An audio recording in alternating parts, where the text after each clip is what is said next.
Mayong gabi na usab sa tanan nga nagasunod sa atong tulumanon sa atong episode preparing the way and the remnant's role in the final days.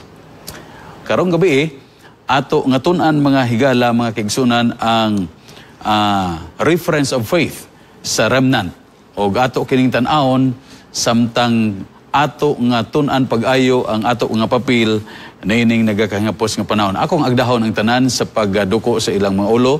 Let us ask the Holy Spirit to guide us. Let us pray.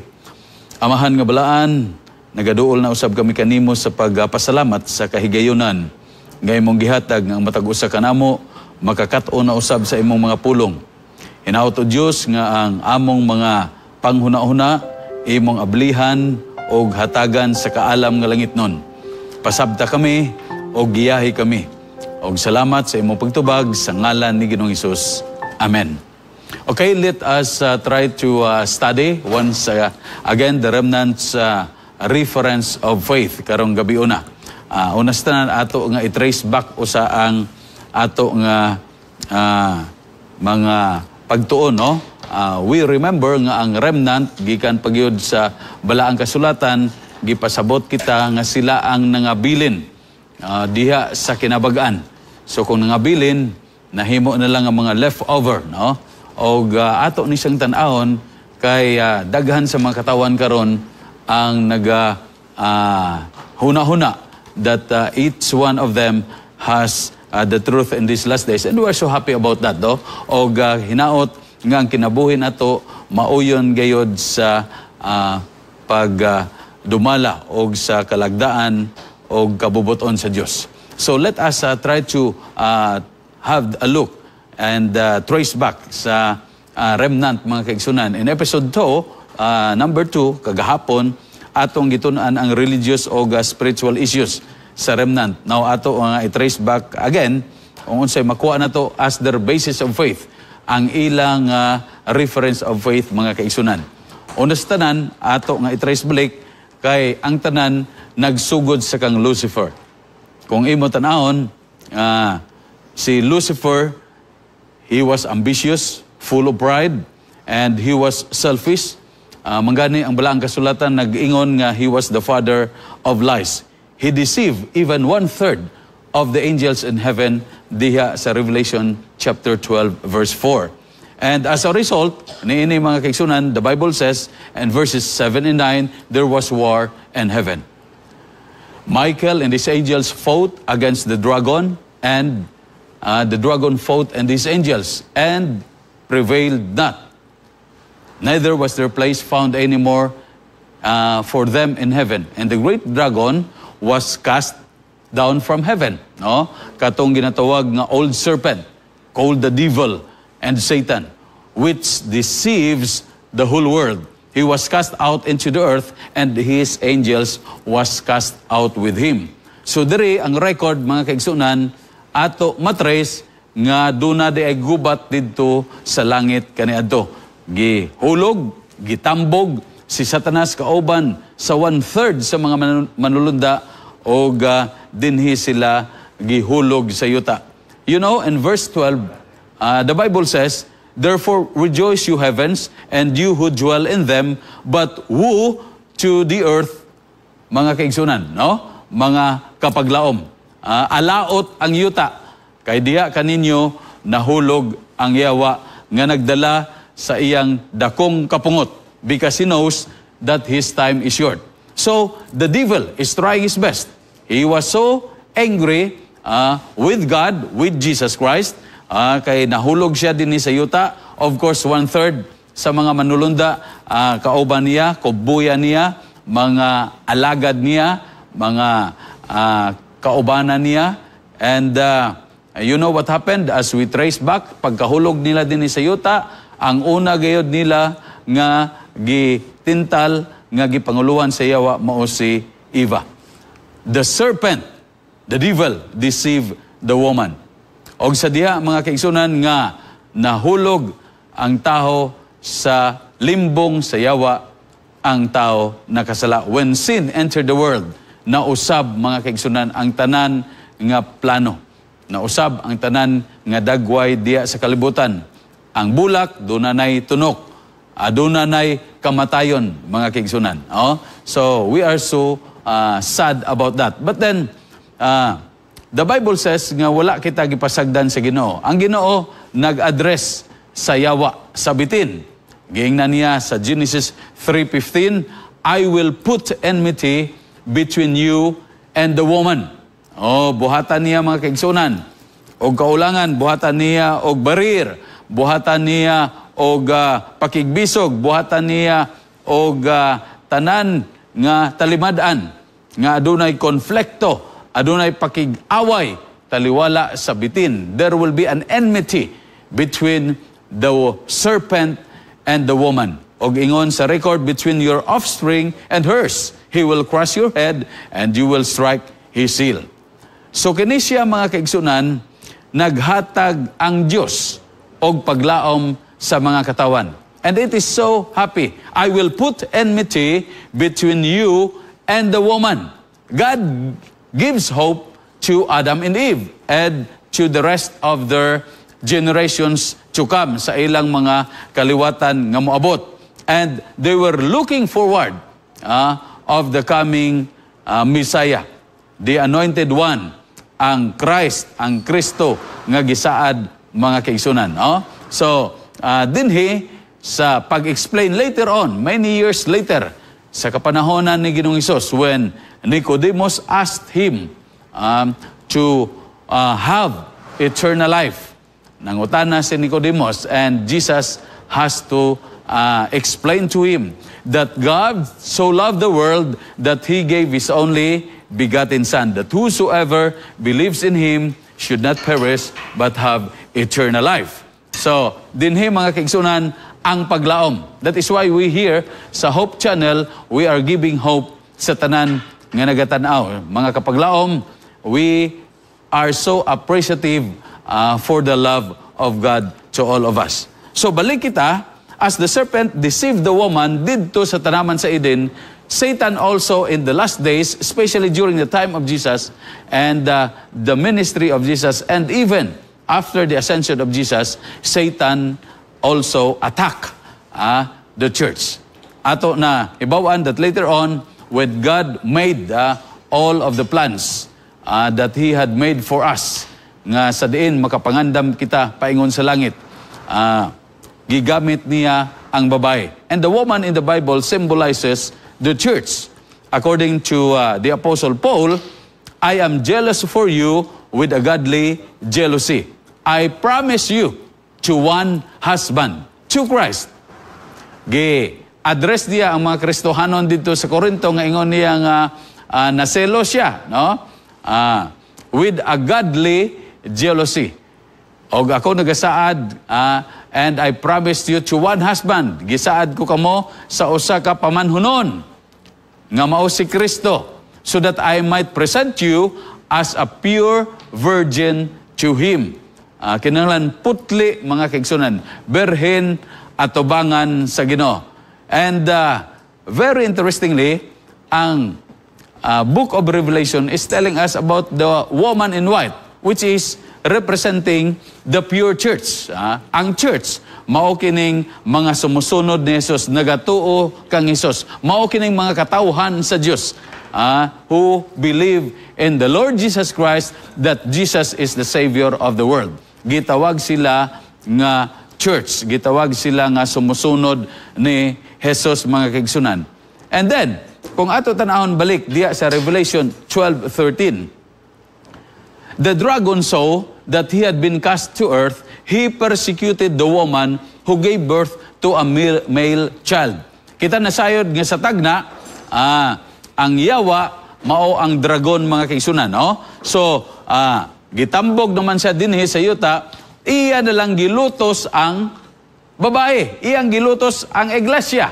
Iyang gilutos ang iglesia nga nagdala sa kang Ginoong Jesus.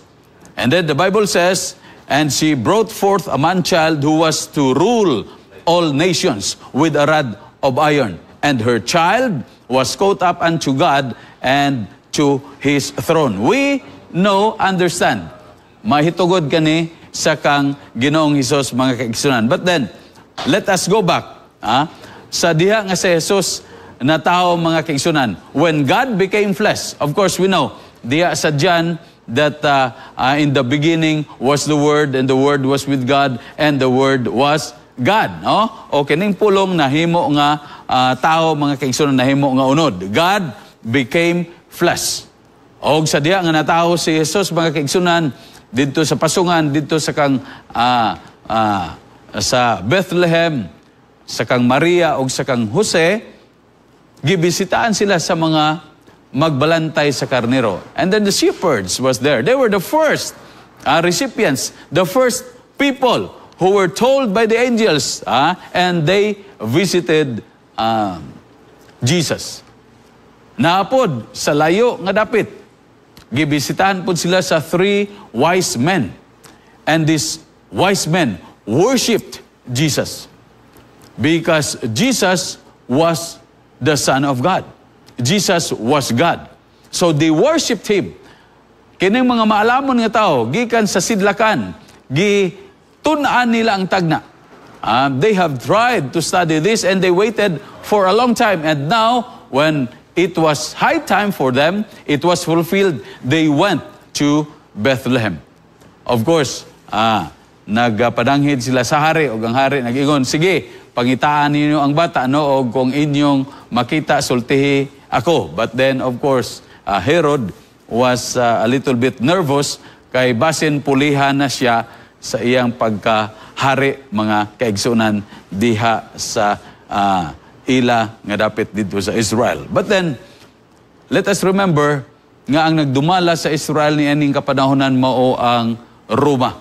Pagan Rome, mga kaigsunan. Sila ang katapusan nga naglutos sa mga katawan sa Diyos sa Israel, especially in 70 AD, no? So, Jesus was born during their time, and then, of course, sa diha nga wala na nagbalik ang mga maalamon nga tao because they were warned by God, gipangita ang bata, mga kaigsunan, no? To kill him. But of course, with the Lord's blessing, Joseph and Mary escaped, and then pag-abot sa panahon, sa pagdako na ni Ginoong Hesus, nag-ministeryo siya. And then, of course, for 33 years,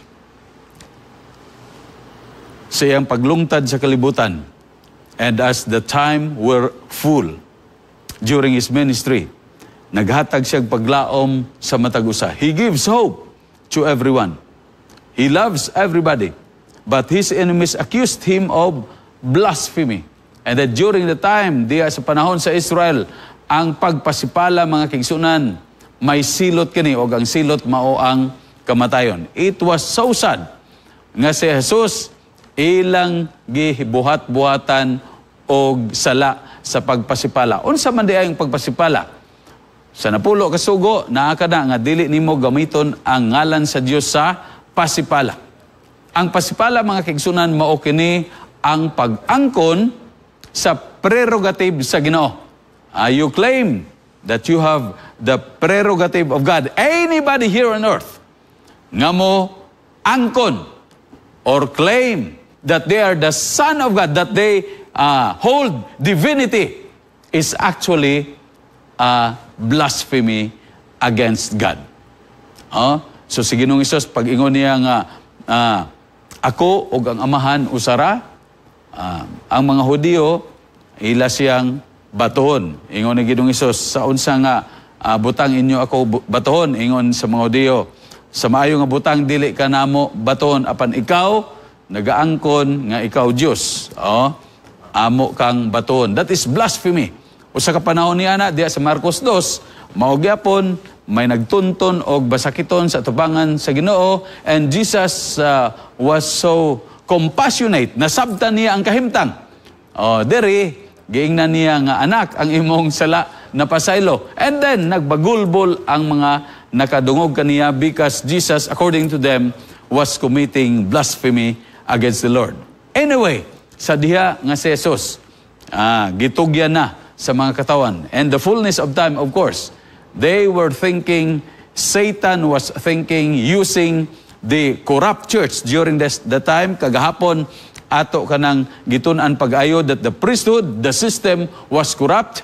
Even the priest representing unta sa Ginoo, sa paghalad sa Ginoo, they have forgotten the significance of the prophecy. Nga ang tanang halad-halad dito nagapaabot sa umalabot nga katumanan ni ana. All of those sacrifices, all of those offerings, mga halad adlaw-adlaw, buntag o gabi, ang mga halad nga sinunog, ang pagpatay sa karnero as they offer it to God, were symbolizing the death of Jesus Christ. Mao kana nga si Jesus gilansang sa cross. Apan ang kamatayon ni Jesus, mao di ay kato ang kabayaran sa sala sa kalibutan, mga kaigsunan. That is why when he told Nicodemus, "For God so loved the world that he gave his only begotten Son, that whosoever believeth in him should not perish, but have eternal life."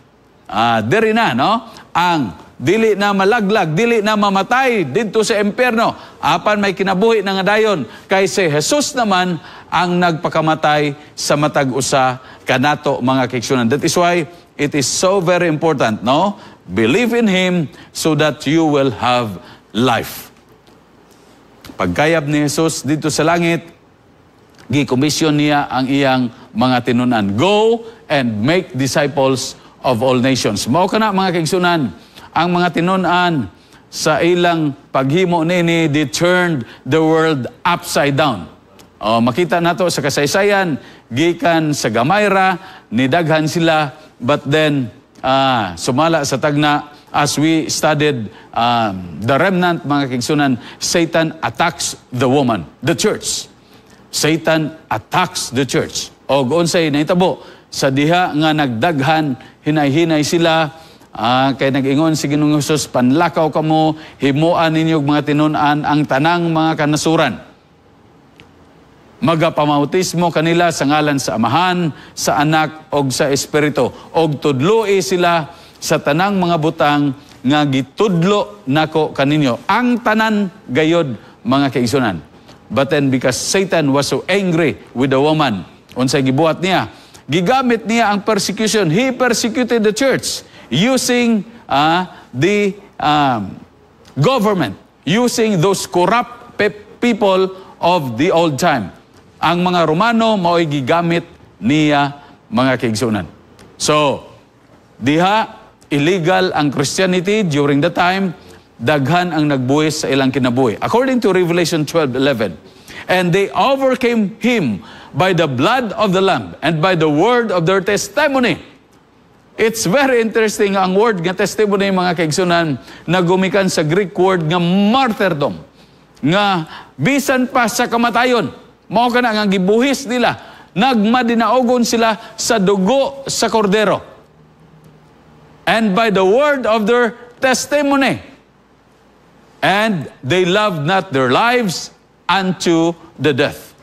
Wala nila gihigugma ang ilang kinabuhi ngadto sa kamatayon. Nganuman, they believe because Jesus has told them, even if you die, you will be resurrected back to life again unto the Lord Jesus Christ. Doon na sila'y paglaom. So, unsay natabo diha sa babae, niining kapanahonan, the woman was persecuted. But then there was a prophecy. Again, agihimo sa Ginoo, gihatagan niya ang babae og dapit. According to Revelation 6, the woman fled into the wilderness where she has a place prepared by God. Doon ay giandam nga luna ang Ginoo, mga kaigsunan. God prepared a place for the woman in the mountains, in the caves, in the wilderness, and in many hiding places. Nga sa diin, makatago sila aron dili sila dani diya sa persecution ni anang kapanahonan. And they should feed her there 1,260 days. Adunay tagna di ay, mga kaigsunan, taliwala sa mga pagdumala diha sa paglutos kanila nga gigamit sa yawa ang gobyerno niya ng kapanahonan for 1,260 years. You can just imagine that.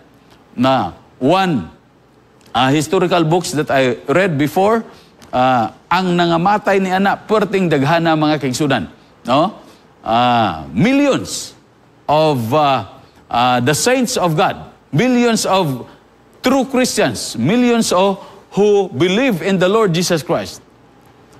Pero ang iglesia, ang babae, gitaguan sa Ginoo for 160 years.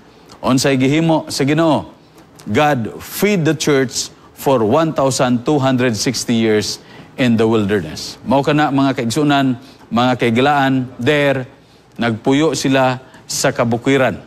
Usa sa mga example diyan na ang mga Waldensians dito sa bukid sa Alps, sa northwest of Italy.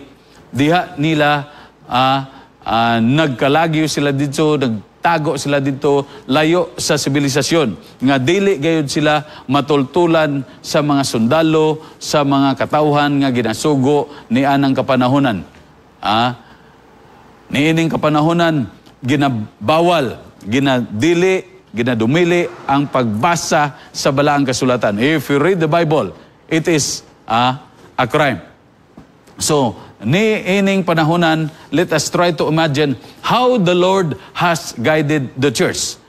Taliwala sa mga paglutos, taliwala sa mga kasakitan, taliwala sa mga hulga sa kinabuhi. They were there. No? Og sumala sa balaang kasulatan, kung ato review balik, ang prophetic days, ang 1,200 prophetic days is actually 1,200 literal years. Kay sa Ezekiel 4:6, ang usa ka adlaw, usa man ka tuig. Dili lang kana. Makabasa usab ka sa Números 14:34 nga ang usa ka adlaw, usa ka tuig. So, those who studied the Bible, kay ang mga estudyante sa Bible naga-compare sa mga teksto ngadto sa teksto, we believe nga kini siya literal years, 120 years. And exactly it happened. Kanusa naitabo kini gikan sa 538 AD hangtod sa 1798. Ang tinuod nga iglesia tua sa kamingawan, tua sa kabukiran, tua sa mga langob, tua sa dapit nga sekreto nga dili gayod sila matultulan diha sa sibilisasyon. Because during this time, mga higala, mga kaigsunan, kapag laom, according to history, the church and state was one.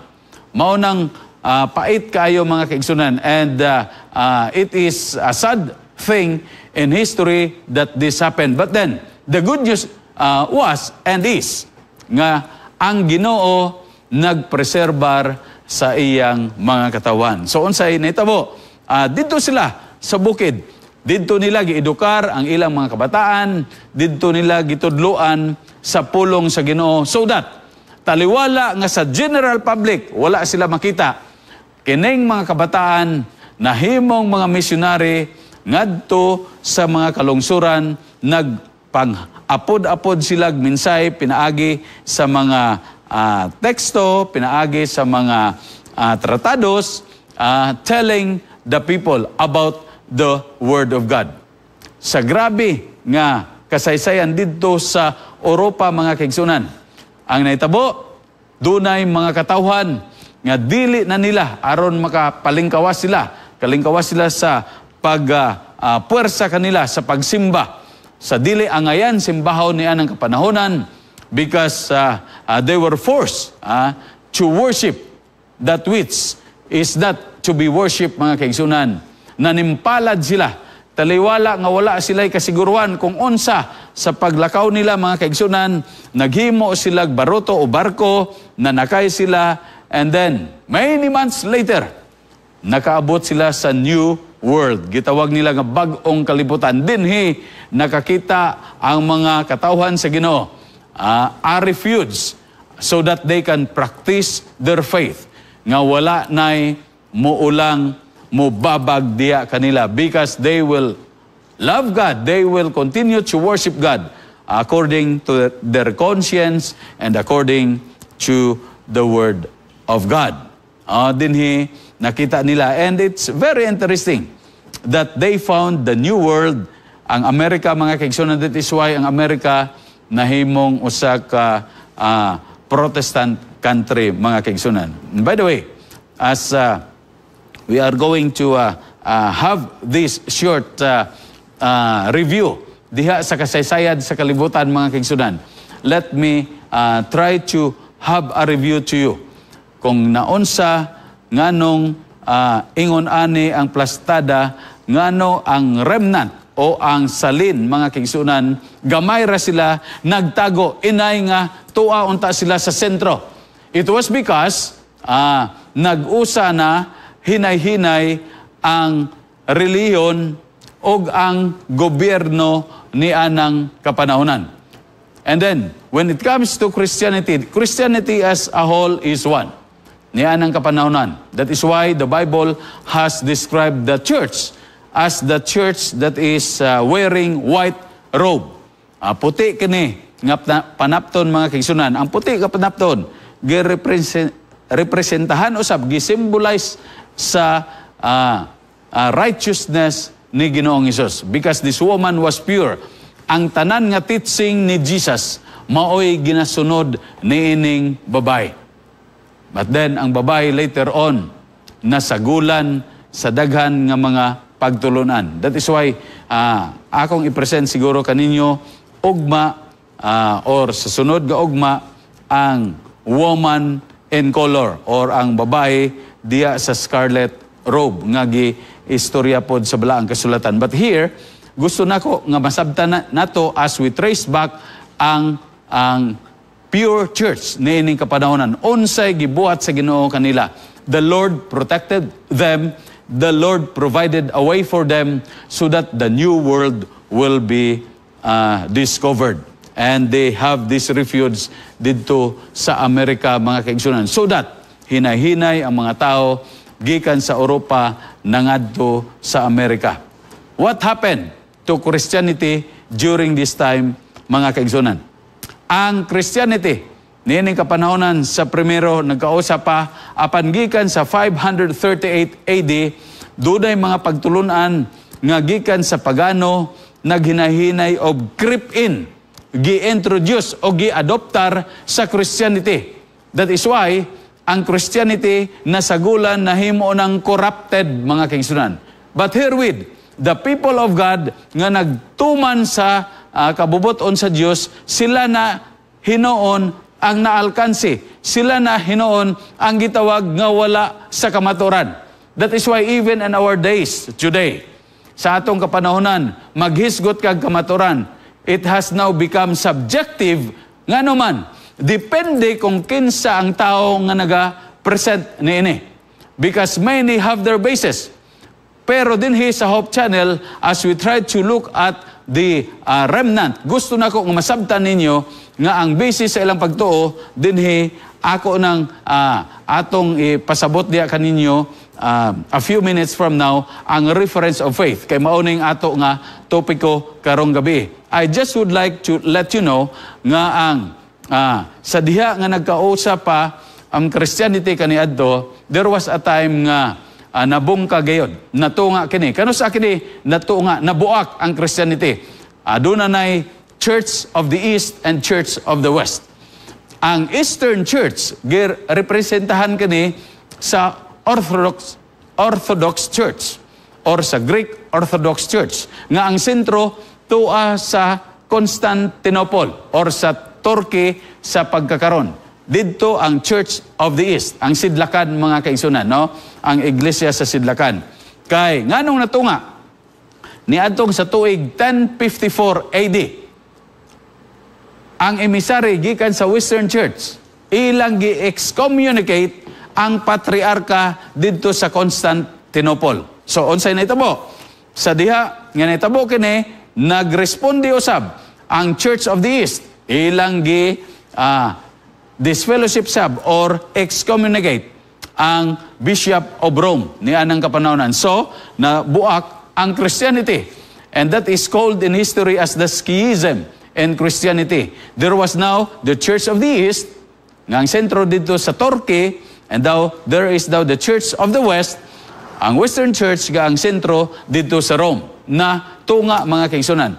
Now, sa diri sa Rome mga kaigsunan, because they were so powerful, niining kapanahonan diri, there was a time 500 years later, nga sa paghimo sa pagpatahom sa Gambalay sa ilang headquarters, ang St. Peter's Cathedral. Si Martin Luther wala nalipay sa gihimo ni Pope Julius II. Kay unsa diay ang gihimo ni Pope Julius II?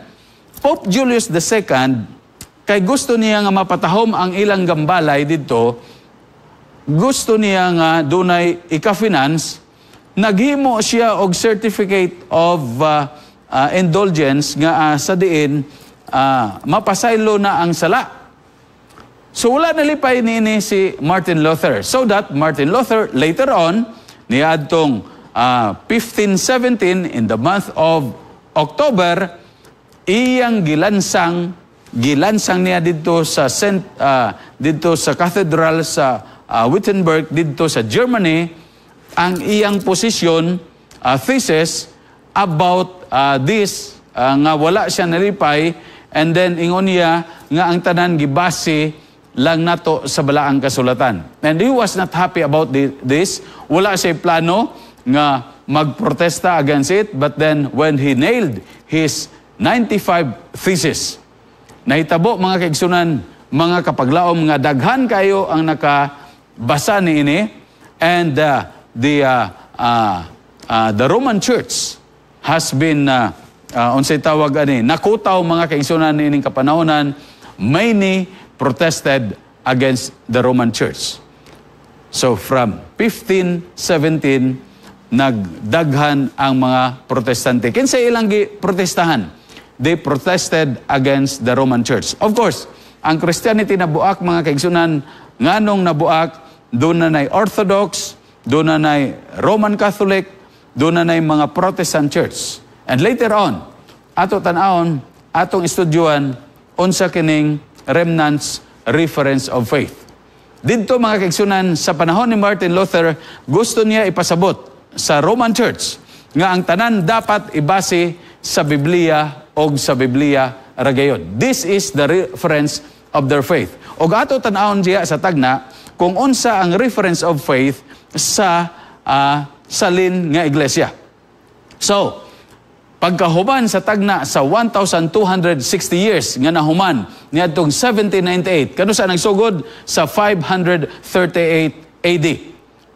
Diri gitawag sa kasaysayan nga Dark Ages. Ganong Dark Ages? Tungod kay ang kamatuoran nahimo pang itom, natabunan sa kangit-ngit mga kaigsunan, halos wala na kahayag, kay dili naman makabasa ang ordinaryo nga tao sa balaang kasulatan, because if you are going to read it, it is part of the forbidden book.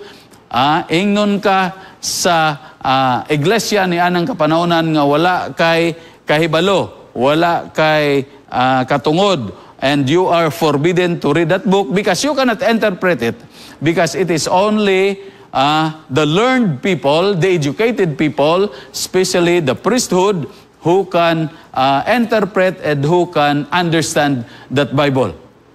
Sa akong nabasahan sa kinabuhi ni Martin Luther, one time, nakabasa si Martin Luther og Latin Bible. Of course, ang Latin sa ilang kapanahonan, it was their official language. Kung edukado ka, it is just like English sa ato kapanahonan karon. Nga mao'y instruction. Sa ilang kapanahonan, mao ka ng instruction, and in the church during that time. So, si Martin Luther, makahibalo siya, nakabasya sa diha siya nagiyahan sa Ginoo nga ang matarong mga kaigsunan magkinabuhi pinaagira sa pagtuo. Diya niya nabasahan ang Efeso 2:9, ang 2:8 og 9, nga ang kaluwasan pinasikad ra sa pagtuo dili sa binuhatan. And so, God revealed the remnant of the woman or the church after 1798. Sa diya nga hinay-hinay nga ang mga tao nasayod na sa kamaturan, na hibawan nila ang kamaturan, the Lord has given the church this kind of mission to the world. O ang Ginoo nagpadayag diya sa pinadayag mahitungod sa kasuko, sa yawa, diha sa babay. Ang record sa Revelation 12:17 nagakanayon diha sa tagna. And the dragon was wroth with the woman. Og ang dragon na suko batok sa babae. And went to make war with the remnant of her seed. Og niadto siya sa pagigubat sa salin sa iyang kaliwatan o sa iyang mga binhi, which keep the commandments of God and have the testimony of Jesus Christ. Dinhi mga kaigsunan, ang Ginoo mismo pinaagi sa paghatag niya sa pananaon sa kang Juan Revelador, sa kang Saint John, mga higala, mga kaigsunan, nga gidescribe niya nga ang salin sa iglesia dinhi nagabantay sa sugo sa Dios og nagahupot sa panghimatuod ni Jesus. Karon sa pag-translate unsay panghimatuod ni Jesus naa diya sa pinadayag 19 Gs. And I fell at his feet to worship him. Sumala pa ni Juan. And he said to me, ang manulunda, see thou do it not. Ayaw ka na pagbuhata. I am thy fellow servant. Ako, isig kapareho ra nimo nga sulugoon sa Dios, and of thy brethren that have the testimony of Jesus. O kaubanan sa mga igsoon, babae, lalaki, nga adunay pagpamatuod ni Jesus. Worship God. Simbaha ang Ginoo. For the testimony of Jesus is the spirit of prophecy. Ang pagpamatuod ni Jesus mao ang espiritu sa tagna sa pinadayag 19 Gs. So dinhi mga kaigsunan, makita nato ang karakter sa remnant of the woman. Ang babae dinhi nga giproteksyonan sa Ginoo for 1,260 years, sumala stagna og nagpadayon later on human sa 1798 ni gawas diya mga kaigsunan ang kinaiya niining babae. Ang babae mga kaigsunan nagabantay sa sugo sa Dios. Unsa man ang sugo sa Dios? Dunay napulo ka sugo ang Dios mga kaigsunan. Gitawag kini nato nga moral law. Ang mga Israelinhon gihatagan nini didto sa bukid sa Sinai og kining sugo sa Dios alang sa tanang katawhan. Mabasa kini diha sa Exodo kapitulo 20 mga bersikulo sa 3 hangtod sa 17. Diha nimo mabasahan ang napulo ka sugo. Ugma ato ni siya tagsa-tagsaon. And I just would like to present this tomorrow mga kaigsunan. Ang sugo sa Dios. Pero ato tan-aon nga ang sugo sa Dios nabahin ngadto sa duha. Gugma sa Dios o gugma sa imong isig katao. Ang una, dili ka magbaton og laing Dios atubangan nako. Ang ikaduha, dili ka maghimog mga larawan bisan sa unsa nga butang sa langit, sa yuta o ilalom sa tubig o diha sa dagat. Dili ka muyukbo kadila. Dili nimo gamiton ang Dios sa pasipala. Hinumduman mo ang adlaw nga igpapahulay aron sa pagbalaan ini. Unom ka adlaw magbuhat ka apan ang ikapito mao'y adlaw nga igpapahulay sa Dios. Mao kining gugma sa Dios.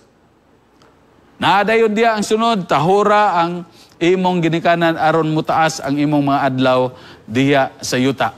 Dili ka magpatay, dili ka magpagawat, dili ka many more. Dili ka pangawat. Dili ka magsaksig bakak. Napay usa, dili ka panapaw. O dili ka maibog sa butang nga dili mo. Anyway, tomorrow, I'm going to talk about that. And then number 2, nga naa sa ila, they have the testimony of Jesus. And the testimony of Jesus is the spirit of prophecy. Tomorrow, and then sa tomorrow, sa sunod, we are going to talk about the spirit of prophecy. O Merkulis, sa Wibis. Ato nang isgutan ang espiritu sa tagna mga kaigsunan. And finally, sa Friday, ato tan-awon ang role, ang ato nga papel sa katapusan nga panahon. Because everybody should know, everybody should be aware of our role in the last days so that many of the people around ang ato nga mga kaparyentian, mga higala, mga kaigsunan, they will be together with those people who will believe the Lord and meet Jesus in the clouds of heaven. Sa tagda mga kaigsunan, kay mao kining dad-on nga mensahe sa salin nga iglesia, nga nag-ingon siya, here is the patience of the saints. Ani ang pagpailob sa mga balaan. Sa Biblia, mga kaigsunan, ang balaan, ang mga santos, mga buhi, dili sila patay, mga kaigsunan. Mao ni ang description sa balaang kasulatan. Here are those who keep the commandments of God and the faith of Jesus. So sa pagpailob sa mga balaan, ania sila nga nagabantay sa sugo sa Dios, sa kamanduan sa Dios, o sa pagtuo ni Hesus Kristo. Unsa man di ang pagtuo ni Hesus Kristo? Nabase kini sa balaang kasulatan, base kini sa pagtuo sa Amahan. Sa pagpadala sa Amahan, dihi kaniya sa iyang mission sa pagluwas sa mga katawan, pinaagi sa iyang kamatayon didto sa cross sa Kalbaryo. Jesus has to tell His disciples, go and make disciples, sama ka nako usab. Okay? Magapamautis mo kanila sa ngalan sa Amahan, sa Anak, o sa Espiritu. And so, tomorrow, atong hisgutan pag-ayo ang napulo kasugo. Kay gibali wala kini sa uban.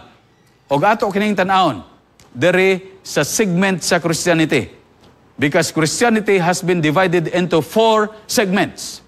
The Roman Church, the Greek Orthodox Church, the Protestant Church of which perting daghana, and then the Seventh-day Adventist Church. Ato ni siya tan-awon, mga higala, mga kaigsunan. In conclusion, let me just tell you nga sa pagtuon diay nato sa basis sa pagtuo sa Remnant Church, gibase nila sa balaang kasulatan. They base it on the Bible, and the Bible is telling us sa napulo kasugo. Wala nila gibase kini sa tradisyon, kay sa panahon ni Ginoong Hesus, giwardingan na niya kay kining mga tawana sa mga Parisiyo o mga Sadusiyo, mga eskriba, pasidungog kanako, apan kawang lamang ang ilang pagsimba, kay ilamang gituman, gisunod ang kalagdaan sa tao. Tanawon po na to. Because many are claiming that traditions, there are traditions that are good. So long, nga kinesya will be based on the Bible and the Bible alone. Pero usahay, dili na gibase, because there are many who claims now nga adunay mga konsilyo kaniadto, mga action sa board, mga action sa committee, mga action sa mga katawan nga nag-una pa kanato nga mao na kini karon. We will also try to discuss that. We will try also to discover that based on the prophecy. Og tan-aw na to ang atong papel, silbi mga salin sa iglesia. Nganong nahimo lag salin? Kay dili man kini sila kaayo daghan. But then they are bold enough. They are brave enough to tell the good news of salvation in Christ Jesus based on the Bible and the Bible alone. So dinhi gipadayag sa Ginoo ang woman in white. Nga kining babae maoy pure nga church.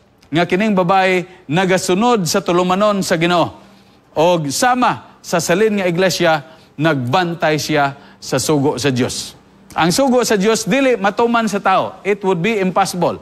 But when Christ lives in a person, he will have a power to obey this, because it will be Jesus. It will be empowered by the Holy Spirit to this man nga mabag-o na siya diya sa pagtuman niya, mga kaigsunan. So, the pure church, dire, nakita nato nga giproteksyonan siya sa Ginoo for many years. The woman in white represents the pure church. Pero ang yawa nag-attack and persecuted the church. Satan persecuted this woman. But for 1,260 years, taliwala nga sa daghan kayo ang na-persecute nga matay niya ng kapanahonan. Yet the Lord preserved them. Dito sila nagsimba sa mga langob. Dito sila nagsimba sa mga bukid. Layo sila sa sibilisasyon. Ang ilang mga kabataan, mga self-educated ra. Sila ra ang nagtudlo. Pero ang ilang referensya, ang balaang kasulatan, mga kaigsunan. And in 17 98. Sa diha nga natuman ang 1,260 years, a new movement emerges. Mga kaigsunan, no? So diha, kung imo tan-awon sa sulod sa usa ka libo ka tuig, ang dragon, grabe ang iyang gihimo sa babae, mga kaigsunan, o sa iglesia. But then this woman has survived. So sama karon sa atong kapanahonan, we will survive all of these things. So there will be a new movement that will come. And they are called the remnant of God. The remnant of the woman. Og kining salin sa babae, magapadayon sa pagtuman sa Dios, og duna sila'y espiritu sa tagna. That is why they are empowered to preach the gospel. Ginadala nila ang mensahe sa tulo ka manulunda base diya sa pinadayag 14, 6 ngadto sa 12. Onsay mensahe nila niini, mga kaigsunan. Kahadlo kay ang Dios, simbaha siya nga nagbuhat sa langit og yuta. Here, ogma, basin may sigutan kanina to. Dayon ang Babylonia na hulog na, napukan na, mga kaigsunan. Og ang ikatulong manulunda dili makapalit og makabaligya kung wala sila marka sa mananap, mga higala, mga kaigsunan. We are going to discuss that and we are going to tell you about this. So, mga kapaglaom nga nagasunod, wherever you are, let us try to consider the Word of God and let us pray that the Holy Spirit will fall on us so that we will be used mightily for His cause. For great is our reward in heaven, mga kaigsunan. No? Didto sa langit, nag-andam ang Ginoo og luna sa matag usa kanato. In the final days, there would rise a movement that will warn the world of the coming doom. Mga katawhan kana sa Ginoo, mga membro kana sila sa salin nga iglesia. Og ato tan-awon dito sa katapusan ang ato papel, mga kaigsunan. All we have to do now is to live a mature life based on a close relationship with Jesus, and so that all of us will be ready for His coming. May the Lord bless each one of us. And as we finish, mga kaigsunan, mag-offer ta og prayer diya sa Ginoo samtang kita magatuon o magapadayon sa atong pagtuon og magahuman niini karong gabi. I invite you to pause for a moment. Let us have our prayer. Amahan nga balaan, salamat kaayo sa imong pagkamaayo kanamo. Salamat sa kamatuoran nga imong gihatag. Sa kaigayunan nga sa diin, amo masabtan nga ang salin nga iglesia, ang imong putli nga iglesia, imong giproteksyonan, taliwala sa mga pagpanglutos nga naitabo sobra sa usa ka libo ka tuig, nga gitawag sa kasaysayan, the Dark Ages.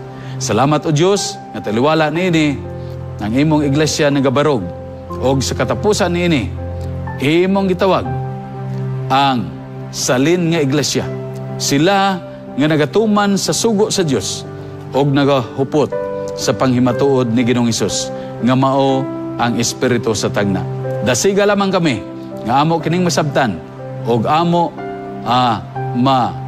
kinabuhian ang among papel nining nagakahingapos nga panahon. Bulag-bulaga kami nga puno sa panalangin og karong gabi sa among pagtulog og bisan pa diha sa overseas, sa ilang pagtrabaho, kinauto Diyos, madawatan nila ang kalipay sa pag-alagad kanimo. Salamat sa imong pagtubag, amo kining pagadawaton sa ngalan ni Ginoong Hesus. Amen.